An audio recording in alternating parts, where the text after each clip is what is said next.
This is Trend Following Radio, where great thinking comes alive. Nobel Prize winners, legendary traders, best-selling authors, and the pros that know what drive us irrational human beings. I am your host, MICHAEL COVEL. Not filtered, raw, honest. That's my passion.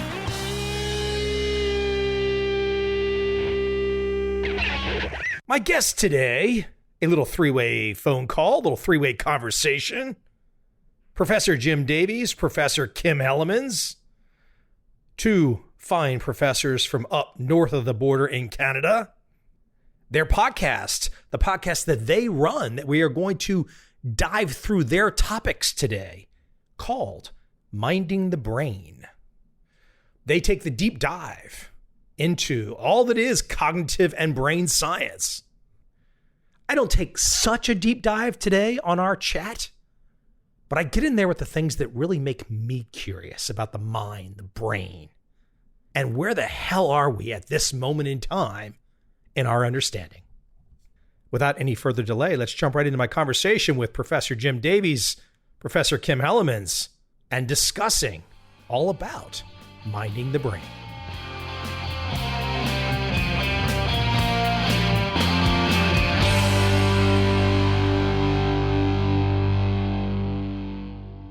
Let me jump right into my initial thought as we're going to go down the path of the brain and the mind.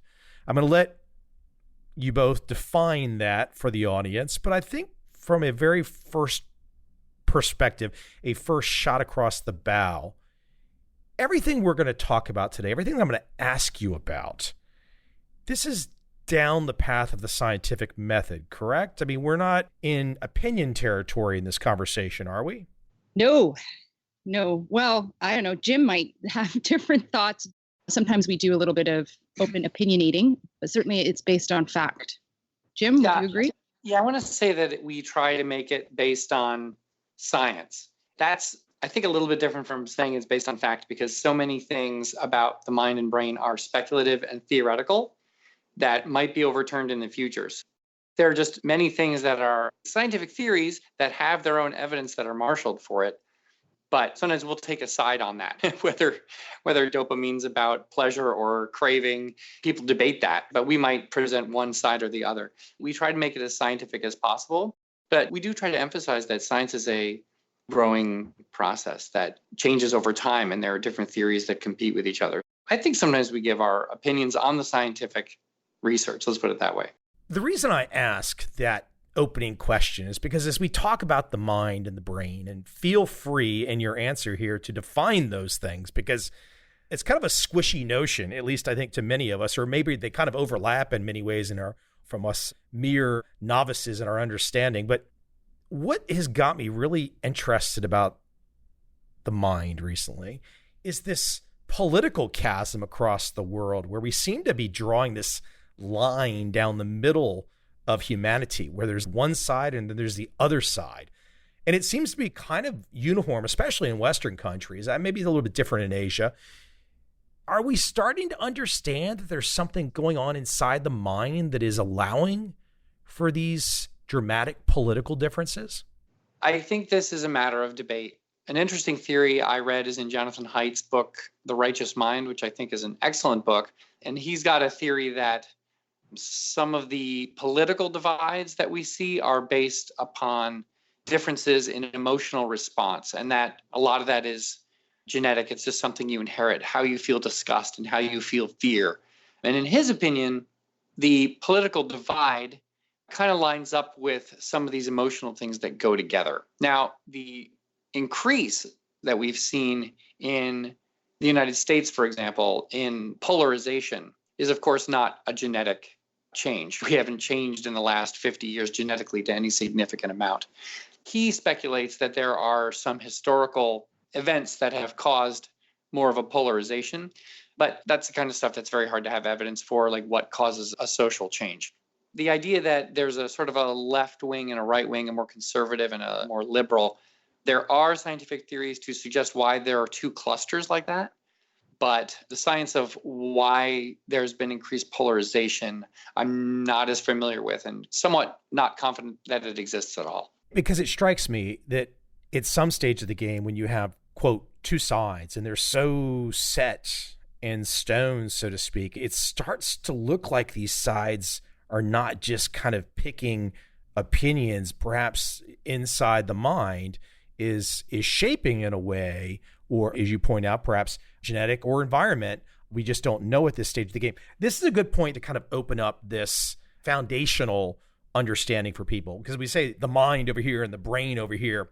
You're sitting at the coffee table with family and you want to start to open this up. I mean, I'm not sure I really even know the exact definition of the mind. I know what the brain is physically, but how do you guys start to lay this out for people? I think Jim was the one who actually kind of said it to me once, and I was like, oh yeah, that makes a lot of sense. Is the mind is the product of the brain. When we think about what the brain does, it's this massive lump of flesh that contains cells that are neurons and glia, which communicate with one another using electrical chemical signaling. Part of the end product, and science still doesn't understand how this happens, but we know it must be due to neuronal firing, because when you manipulate that, you alter consciousness and alter thought, which are thought to be the key aspects of, quote unquote, the mind. But when the neurons are engaged in that sort of electrical chemical communication, the mind is one product of that. And thinking occurs at the level primarily of the cortex, which is the outermost layer of cells in the human brain. When we change our mind, when we change our thinking, what we're doing is altering self-firing, altering paths. And again, the research on that is kind of in the domain of cognitive neuroscience, where we look at decision-making, what circuits are implicated in decision-making. But Jim was alluding to the research looking at how the intersection of neuronal circuitry and how that impacts the mind and decision-making is really in its infancy, because we lack the appropriate technology or tools to be able to isolate and say, it's this specific circuit that's being changed when we alter our opinions, because we have to use technology like fMRI, functional magnetic resonance imaging, or to some extent PET scanning, but fMRI is much better.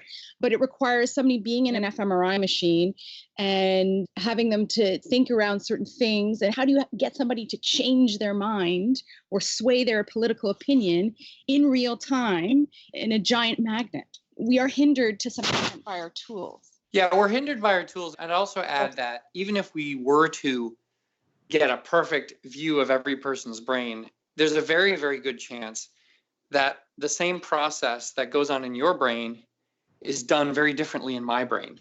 What I mean is, if you were to add two numbers like 317 plus 514, it might be that you learned to do that at the brain level in a very different way. So even though you're doing the same algorithm at an information level, that's what I would call the mind.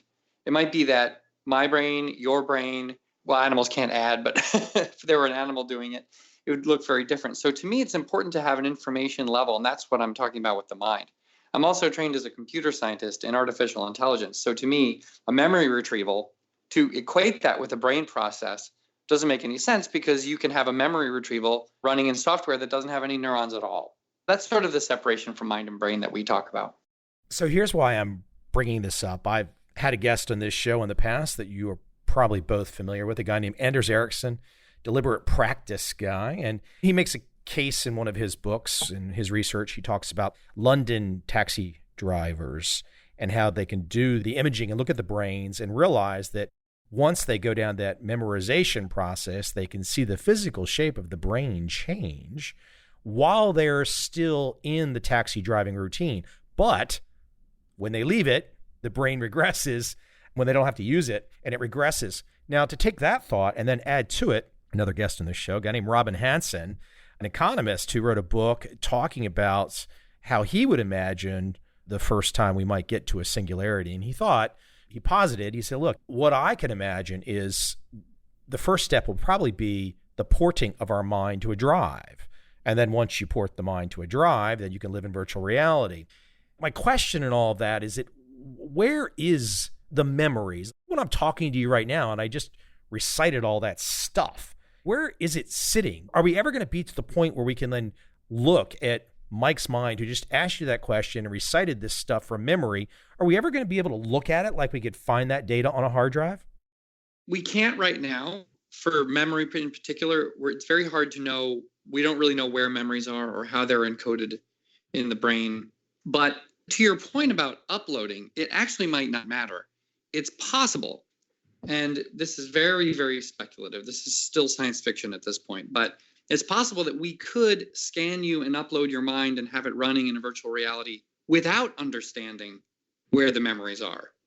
If we just had a direct copy and a good enough simulation at a very low biological level, we might be able to get the whole thing running, but not really even understand how it's doing what it's doing. Similarly to how large pieces of software can be created, and then the programmers have to figure out why it's misbehaving. Why are these bugs here? Where does the code have a problem? Even though they wrote every line of the code, they don't always understand all the complex interactions that happen. And when you got a brain that you're scanning and uploading, that problem is going to be magnified because you don't even know how the brain works to begin with. So for both of you, highly experienced pros in this space, you can look back and understand the progression of our understanding of the mind and the brain much more than us average common folk. What does that trajectory look like into the future? Have scientists started to imagine how much time might be necessary to figure out some of these crazy questions I'm asking you right out of the gate? Is it a 1,000-year thing? Is it a 100-year thing? Does anybody have any handle on it, or is it impossible? Do you think it's impossible? So I just want to qualify as well that in neuroscience, there is some good understanding of key circuits that are implicated in learning and memory. We know, for example, the frontal lobe is involved in working memory. We know the hippocampus, which is another medial structure in the brain, is involved in encoding memories into long-term storage, because when you remove parts of the hippocampus, you lose the ability to form long-term memories. The cerebellum in the very back part of the brain is important in habit and motor learning. I don't know if you've heard of the concept of the grandmother cell. The grandmother cell is a sort of hypothetical cell that exists. It's also called the Jennifer Aniston cell, interestingly enough, because scientists were training monkeys to look at images of Jennifer Aniston and trying to localize whether there were specific cells that responded to Jennifer Aniston. And indeed, what they were able to find were that over time with training, these specific cells did learn to discriminate Jennifer Aniston's face from other faces, for example. And kind of conclusion is that there's not a cell that's like a grandmother cell necessarily, but there are specific cells within certain circuits that encode gnostic, Gnostic, gnostic images related to specific features of objects in our environment, as well as places, as well as feelings. There are beautiful computational modeling neuroscientists that do some of this kind of work. And I would say within the next, 20, 30 years, may be able to export that sort of cell firing onto a database, if that makes any sense, which could then, again, be recoded to say, this is that thought. I think we're closer than we think. I don't really think so. I don't think we're very close at all. The grandmother cell theories and those cells firing, I love those studies and they're really cool. Maybe I don't know enough about them, Kim. You might want to inform me. But to me, when a certain part of the brain is particularly active during a certain task, it's very tempting to conclude that a memory is encoded here or the detection of something happens here. The thing is, when you look at, say, electronics that we design, it doesn't work that way at all. So when you remove a certain wire or when a certain wire gets active, it doesn't necessarily mean that the function that's effective that you're observing at the time is done in that wire. I'm sure that Jennifer Aniston is related to that cell, but I think we're still kind of far from knowing that the cell is the representation that gets used when, say, you dream about Jennifer Aniston or when you reason about how old she might be or something like that. Can I keep you guys both at this question of trajectory of our understanding? Is there the way that you have both got to your level of expertise, the way that you've gone about your learning, what you know about all the various folks that are helping this whole study move forward, is there anything that prevents us in the future, and this is a speculative question, but will we get there? Will we get to these questions that I'm asking of understanding all Because essentially, this is the question that everyone wants to know, because if they can't figure out how our bodies, maybe our bodies just get old and worn and whatever, but if we can get our mind out of our body and get it to somewhere that it kind of, quote, lives forever, that's the magic sauce right there. It's like in Futurama, where their heads live in jars ad infinitum. In that show. I'm not crazy to ask these questions. I mean, this is what everyone really wants to try to figure out. Yeah, you're not crazy to ask the questions, but I think I can say with a lot of confidence that we have no idea if it's possible, and we have no idea how long it would take if it is possible. There you go. That's my answer. There's so many revolutions that would have to happen, scientific revolutions, technological revolutions, for us to even know if it was possible. And there might be further revolutions necessary to make it happen. But it might be, for example, I mean, we're talking about uploading, we're talking about computers. It might be that the kind of computers we have right now in the universe and the physics that we have right now would be impossible to simulate a brain well enough for you to say, be recognizably you. Or maybe the computers, as we've imagined them, are good enough. I think that we have really no idea how long it's going to take. There are people who are willing to give you dates, but I have very little confidence in those dates. No, I would not press you for a date. That would be silly. Let me take it to something, though, that we probably do have some greater understanding of than we did perhaps 30 years ago. So my grandfather, bless his heart, about 20 years ago, passed from, he get a stroke, but he had Alzheimer's too. So it was really the Alzheimer's that sent him down the path. And I think a lot of people have had that experience with some family member. What do we currently know about Alzheimer's? Because I have a sneaky suspicion if I ask that question every year, it might change. It's interesting that you bring up that example, because Alzheimer's has been touted as this, we're 10 years away from cure. I don't know if you've heard this, but I've been hearing it at least the last 20 years. It doesn't seem like we're pushing or moving the needle very much with our understanding of Alzheimer's disease. I mean, we've known for many years that Alzheimer's disease is due to degeneration of specific populations of cells that signal acetylcholine, which is one of the major neurotransmitters in the brain that signals to areas such as the cortex and the hippocampus, which are implicated in learning and memory.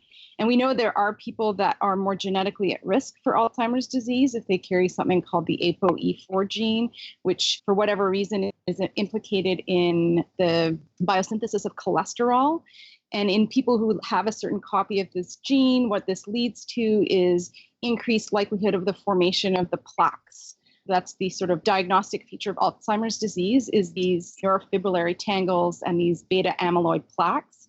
So when you look at the postmortem brains of people with Alzheimer's disease, they have all this sort of debris in their brain that wasn't able to be cleared out. So they're essentially large misfolded proteins, for lack of a better expression.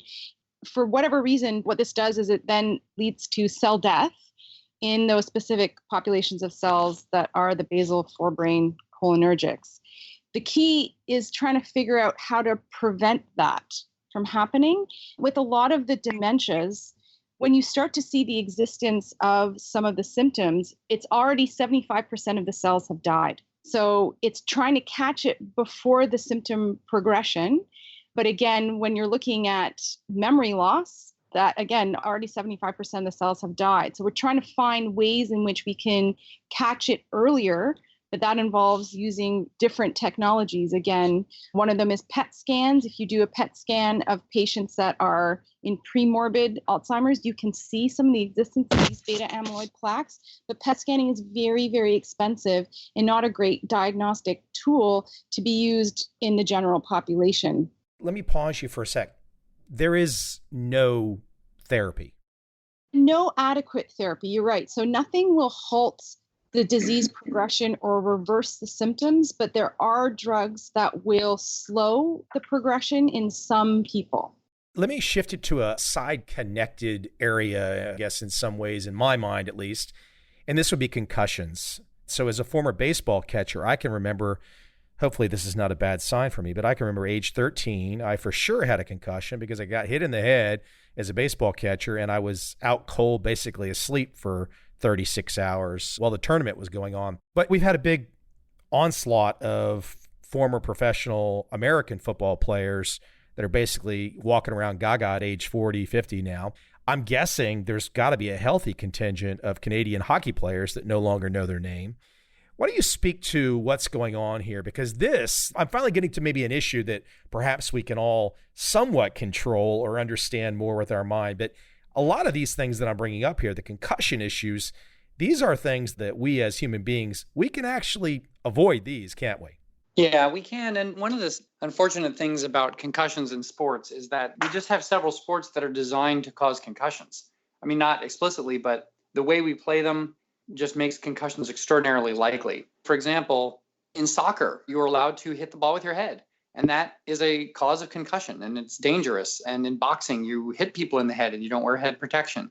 In football, you wear a helmet, but studies show that actually wearing a helmet makes you use your head as a battering ram and increases concussions. Yeah, it is preventable in sports, partially by changing the rules of games. That's a relatively easy fix. Or not playing. At least in football, I really don't know any reason for American football. I mean, if you're putting your kid into American football, it just seems like it's a super high risk.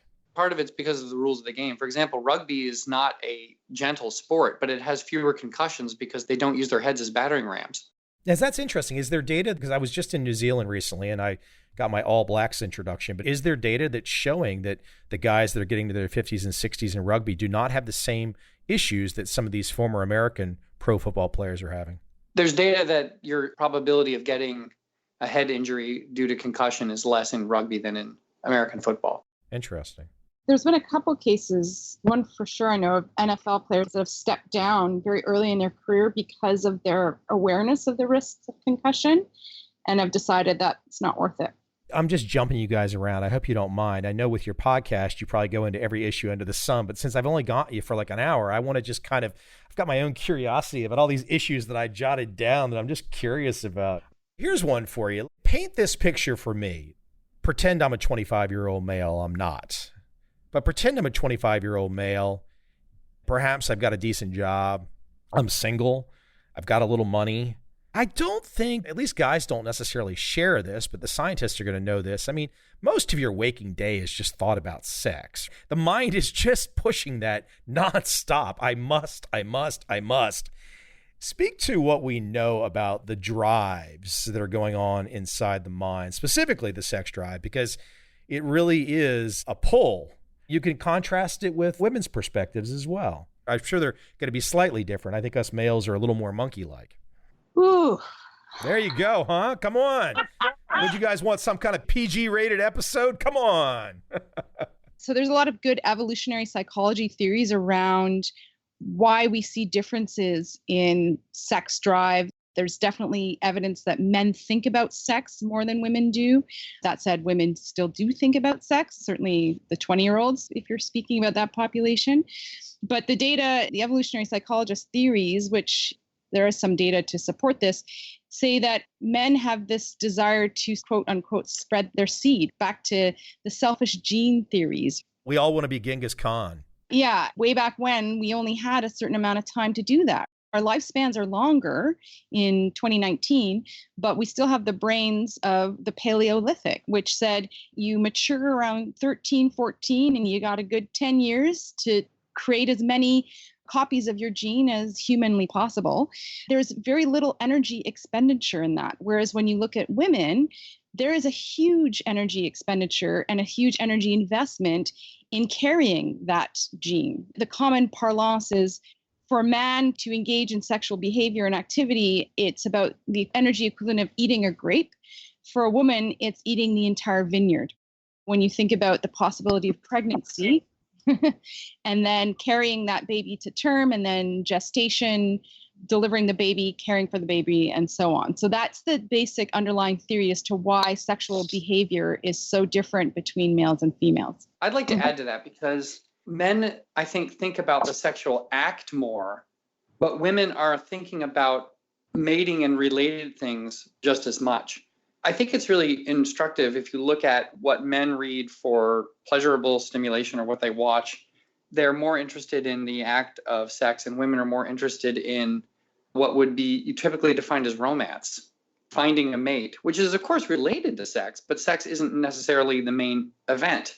And this relates to what Kim says, is that because males and females have different roles in reproduction, because women can get pregnant and men can't, they have different obsessions, so to speak. Women can be obsessed with having the right boyfriend or having the right mate or whatever. And of course, sex comes with that, where men are more specifically interested in the sexual thing. Women have the things that they obsess about too. I like to think that romance novels and romantic movies or whatever are, in some sense, the equivalent of porn for women because they're scratching the same evolutionary itch in a way. I also want to say that there are huge individual differences. What I mean by that is there are men who are very low sexual ideation and women who are very high sexual ideation. And we're only talking about averages and not all women, because this is a contested topic. And there are probably some listeners who are getting very angry because we're ignoring cultural influences and this kind of thing. It's really a thing that could fill books. Yeah, I also want to add to that because I think it is important to say sociological influences. Women historically have not been, it's been taboo for us to think about sex and talk about sex because that's just unseemly, which I think then oppresses our ability to engage in sexual behavior. Like the whole revolution of the 1960s with the slut versus stud problem. Women aren't allowed to enjoy sex because then we're sluts versus men are studs. I think it's important to have those nuanced approaches that there are the biological theories, but we need to acknowledge what Jim was saying, cultural, psychological, sociological influences as well. What was interesting about what Jim just said to me was the notion that perhaps my question or some part of your answer could induce anger in some listener. And I was thinking to myself, it's like, I've done the podcast for so long, my podcast that we're on right now, and I've talked to so many interesting people. I don't know if I could find myself getting angry over a calm, civil conversation about topics where we're all trying to learn. So I do find that's interesting to think about, that some people could be driven to the state of anger, which then makes you again, start to think about the mind. They hear the words from me, they hear the words from both of you, and they don't like how those words sound. So those words go into their mind. Something starts spinning around in there, and then they find anger. Whereas I know that it's almost impossible for me in a rational conversation where we're trying, even if we might not be able to get there, we're trying to get to a truth. Why in the blazes, at least in my mind now, I couldn't find anger, but some people can. I think I can shed some light on that. And there are, in the academia, there's a very large intellectual divide between more building block, neuronal, scientific approaches to human behavior and cultural ones. Both sides can be very ignorant of the other side and dismissive. There are people who think that culture is all that there is that affects human behavior, and any discussion of the brain or evolution is off base. And there are people who feel the opposite. And I think I get angry when I hear people who claim to be just trying to figure out the truth, if they are touting facts that I don't believe are facts, like the anti-vaccination movement or climate change denial or these kind of things. If I were listening to a podcast that were giving people who have what I think to be very poorly informed positions that should have been settled a lot of airtime, I think I could get angry too. You raised some interesting points there, just fun little controversial tangents that we could go off on. And I think there's probably people listening that might say, okay, cool, let's get the topic of climate change on the table. And it's a very political thing these days. And if I was playing devil's advocate, I'd be like, well, okay, I can go with the idea that climate changes. I think that's been something that's probably gone on since the dawn of time, that the climate in this country, or the climate in this world has changed. I mean, for heaven's sakes, there used to be something called Pangea. So clearly climate has changed. So the question becomes is, what can we do about it? Who's responsible? Are individual people exactly? It becomes controversial. And I think this gets back to my opening salvo with opening up Pandora's box about politics, because that does seem to, it's right there within the mind again, huh? I'm not an expert on climate change for sure, but my point is that people, they get very attached to ideas, and when they feel that their idea isn't getting a fair shake, they can get angry about it. There's actually something called the hostile media effect, which has been documented, that you get people from two different viewpoints listen to the same news show. Both of them will claim that the news is biased against their views. People seem to be sensitive to criticism. They can ignore the positive stuff. I've heard an expression too, you either believe in stories or statistics.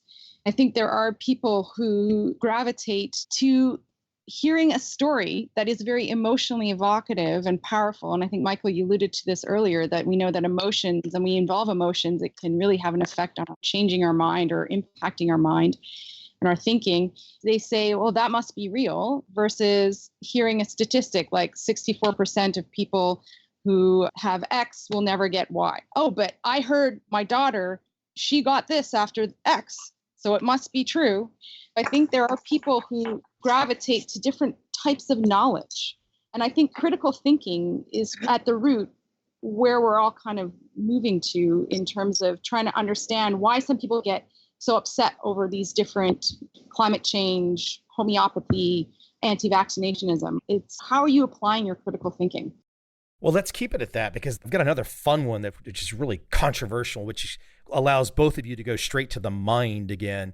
And I think this actually really got started, I would argue, in the last 5 years. It got started with Bruce Jenner, now Caitlyn Jenner, and then it really got pushed, I think, in a big way from your psychologist up there in Canada, Jordan Peterson. This may be the notion of gender. I don't think anybody with a pulse is going to really say, well, of course, you got male, female, and there's going to be other differences. There's going to be other people that don't fit nice and neatly into those two slots. But I think the vast majority of people will fit nice and neatly there. But there's going to be edges of that bell curve where people are different and people have different ways. They're just not the same.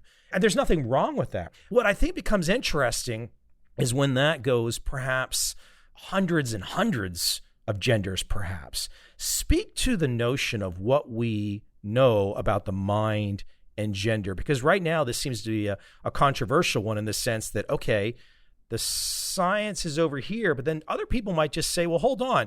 What I feel is it's a very complicated issue. I'm not even sure I've got the exact question to ask, but I'm sure you both can run with it. Well, interestingly, we just recorded an episode on gender in the brain. So you're fresh. I'm fresh. It's important to recognize that, remember earlier I was saying the brain has a cortex, which is the outermost layer of cells, which is our conscious thought and thinking. Second important piece to this is that the brain becomes masculinized and defeminized through the process of development if you're a male. If you're a female, we have enhanced feminization. And there are different parts of the brain, including the cortex, where those cell populations are influenced by gonadal hormones like estrogens and testosterone. It's reasonable to believe that in the process of development, there could be a number of processes that go down different paths such that somebody who is technically XY, which would lead to being fundamentally biological sex of male, could end up with a less masculinized brain or a less defeminized brain. So that would make so that that individual feels more female. Does that make sense? Yeah, it's nice and complicated, right? Yeah. These aren't easy issues, right? No. And I think sometimes, I guess the reason I wanted to throw it out there is because this has become so damn political. Whereas I do think I like asking folks like yourself to get under the hood, so to speak, and give me the nitty gritty. Well, being male and being female in any culture is a complex combination of a whole lot of biological and social factors. When we look at just about anything in human behavior, human physiology, there's variance.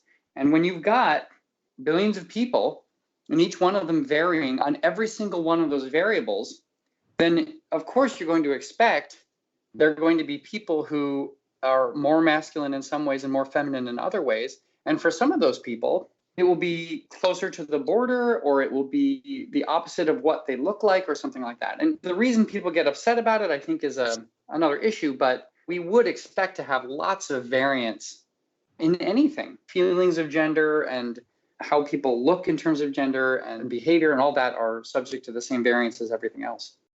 If I was to test my critical thinking as I think about something like gender, and I think the current world population is 7.5 billion, is it fair to just go ahead and say, with all this variance and the fact that probably no two people are exactly alike, that, I mean, if we're going to go down the path that there's, I think New York City recognizes 31 genders. I'm sure there's more recognition of more, but why not 7.5 billion genders?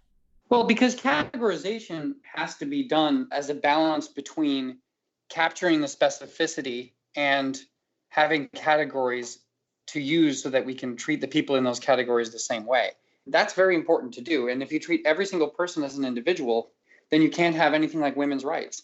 You can't have anything like fighting for the disabled. You can't say anything about any group that's greater than one. Any kind of categorization that we make has to be practical in the sense of it has to be fine-grained enough to capture the differences we're interested in, but coarse-grained enough so that we can have categories that we can talk about and do things about. That's why we can't have a different category for every single person. You had me smiling because I thought to myself, I was like, well, I don't know, there could be some advantages to it just being only based on the individual. Well, here's the thing. There are certain people who do identify as female, straight up heterosexual female. There are people who do that and they want to be treated in certain ways. If every time you meet someone, have to engage in a 30-minute discussion of how they feel about these things and what they look like and everything else because you can't categorize them, some people aren't going to like that either. It's messy. Pandora's box has been opened. Statistically, there is always going to be regression to the mean for any variance in a population.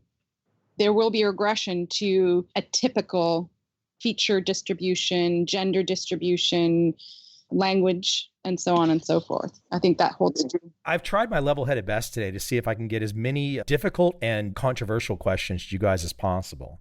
As we wind down, let me flip the switch a little bit to something completely outside of the spectrum where we've been so far. I had this conversation with someone recently, and so I'm in my early 50s, 51. A friend of mine, same age, and he mentioned a very accomplished individual, and he mentioned his LSD usage. And I don't have any experience with LSD. So it got me, as I was prepping for this conversation, I started thinking, well, gosh, that's a nice little topic to unfurl, because there's quite a few people these days that really think that this is I don't know, I'm going to use some of their terminology, perhaps a gateway to a different understanding or a wider understanding. Speak to LSD right now. What is our current understanding, the pros, cons, the benefits, the negatives? So LSD is an interesting compound. It's one of the hallucinogens. And a lot of the controversy around LSD and why it's, particularly in the US, it's a Schedule I classification, meaning that it's heavily regulated. People aren't allowed to sell it. They're not allowed to consume it.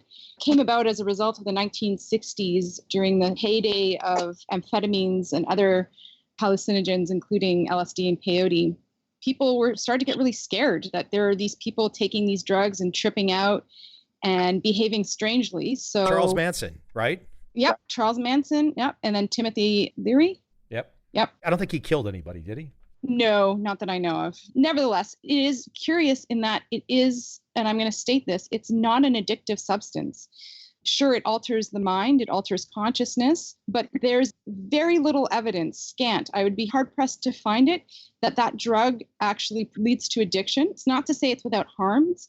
There are certain populations of people who get this hallucinogen persistent disorder where they can experience the so-called flashbacks. Right now, where we're looking is there, and I'm not sure if you're familiar, back in, again, the 60s, they were exploring LSD in psychiatric settings. So some of that work was actually done here in Canada at the Allen Memorial Institute at McGill.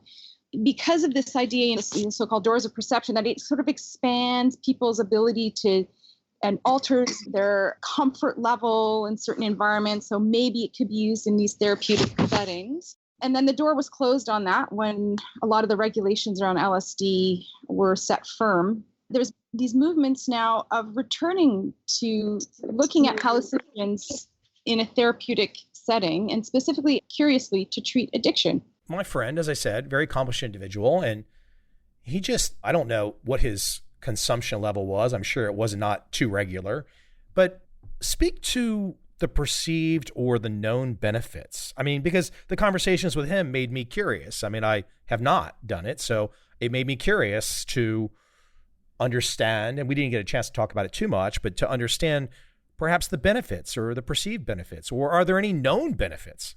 There are some data to suggest that it does, and I don't know if you've heard of ayahuasca.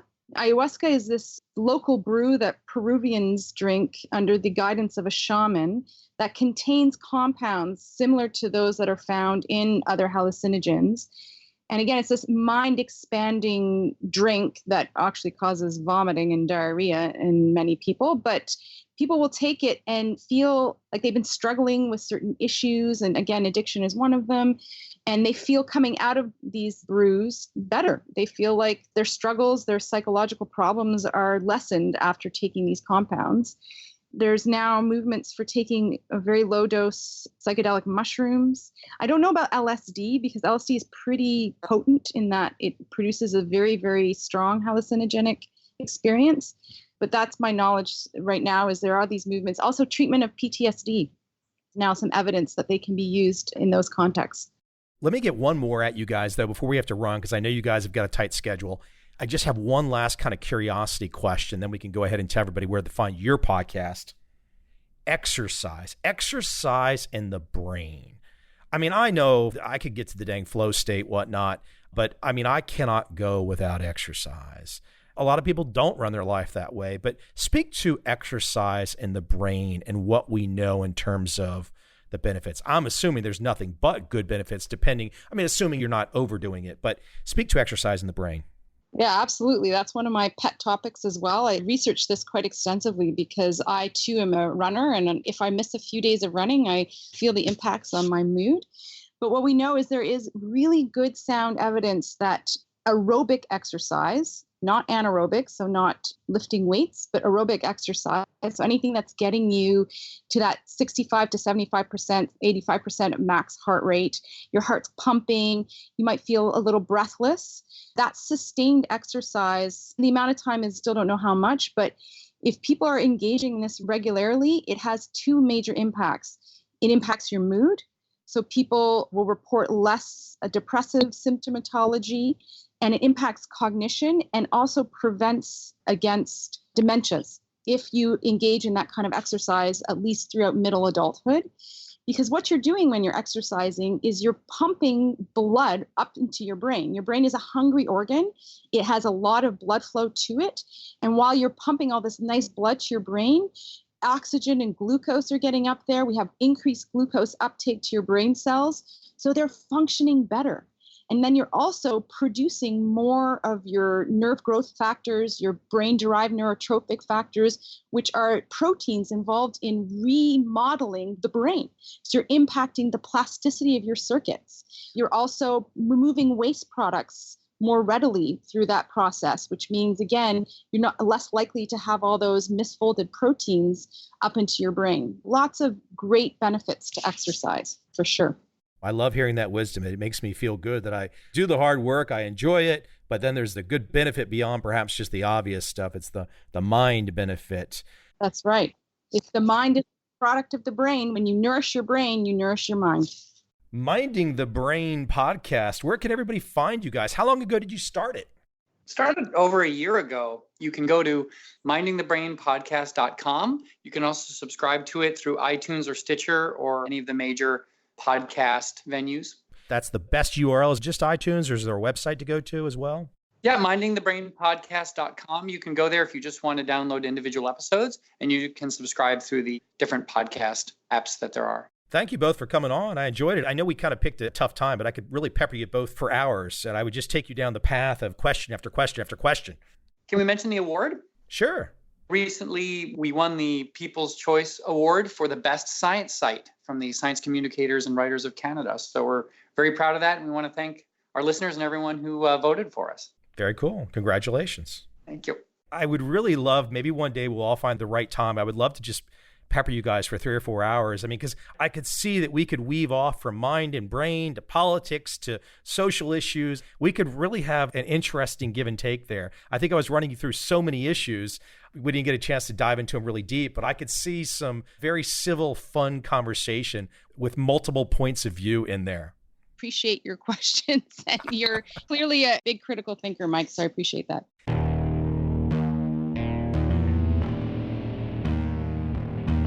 I see a time when those awake will understand how to make money in up, down, and surprise markets. Whether new trader or experienced, college student or financial advisor, protecting against a crash or just trying to make a lot of money, trend following offers everyone an answer in uncertain times. To get started immediately, send me an email, michael@covel.com. I will send you the right trend following steps to take along with my free video. But if you want to buy and hold, trust the government and trust Wall Street, this is absolutely not for you.